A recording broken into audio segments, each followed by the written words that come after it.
ஓ, ஆயிஷாக்காகவும் ஆயிஷா கொண்டு வர பிரியாணிக்காகவும் ரொம்ப ஆர்வமா வெயிட் பண்ணிட்டு இருக்கியா? பண்ணு பண்ணு, நல்லா பண்ணு. இன்னைக்கு உன்னை என்ன பண்றேன் பாரு.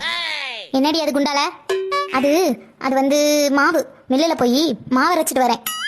ஓ, மாவா? தள்ளுங்க தள்ளுங்க, எனக்கு உள்ள நிறைய வேலை இருக்கு. என்கிட்டே வாடி போய் சொல்ற. என்னங்க சாப்பிடுங்க. வாவ், பிரியாணியா? யாரடி கொடுத்தா? யார் கொடுத்தாங்களா? நானே கஷ்டப்பட்டு பண்ணது. ஆனா பாக்குறதுக்கு பாய் வீட்டு பிரியாணி மாதிரிலாம் இருக்கு. ஏன் நாங்கெல்லாம் பாய் வீட்டு பிரியாணி பண்ண மாட்டோமா? நானே யூடியூப்ல கஷ்டப்பட்டு தேடி தேடி பண்ணியிருக்கேன். காலையில 5 மணி இருக்கும், உங்களுக்காக லைன்ல போய் நின்று எல்லாம் ஆட்டுக்கறியா பார்த்து வாங்கிட்டு வந்து சமைச்சிருக்கேன். உருட்டு உருட்டு, நல்லா உருட்டு. இதெல்லாம் உனக்கு புதுசா என்ன? நீங்க என்னடானா நான் ஏதோ யாருக்கிட்டே ஓசில வாங்கிட்டு வந்து உங்ககிட்ட நான் தான் செஞ்சேன்னு பொய் சொல்லிட்டு இருக்க மாதிரி எல்லாம் பேசிட்டு இருக்கீங்க. ஆயிஷா கால் பண்றா. ஹே ஆயிஷா, ஹாப்பி ரம்ஜான். தேங்க்யூ சூர்யா. ஆமா, பிரியாணிங்க. சாரி சூர்யா, இன்னைக்கு ரொம்ப பிஸி, அதான் என்னால பிரியாணி எடுத்துட்டு வர முடியல. அதனால டாடி கிட்ட கொடுத்து விட்டுருக்கேன். நீயும் ஷாலும் சாப்பிட்டு என்ஜாய் பண்ணுங்க. Okay okay.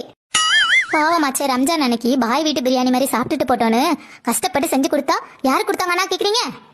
இன்னும் என்னெல்லாம் வச்சுக்க சொல்லு சொல்லு கேக்குறேன். என்ன பேச்சுல ஒரு நக்கல் தெரியுது? கொஞ்சம் முன்னாடிதான் ஆயிஷா கால் பண்ணி டாடி கிட்ட பிரியாணி கொடுத்து விட்டுருக்கேன்னு சொன்னான்.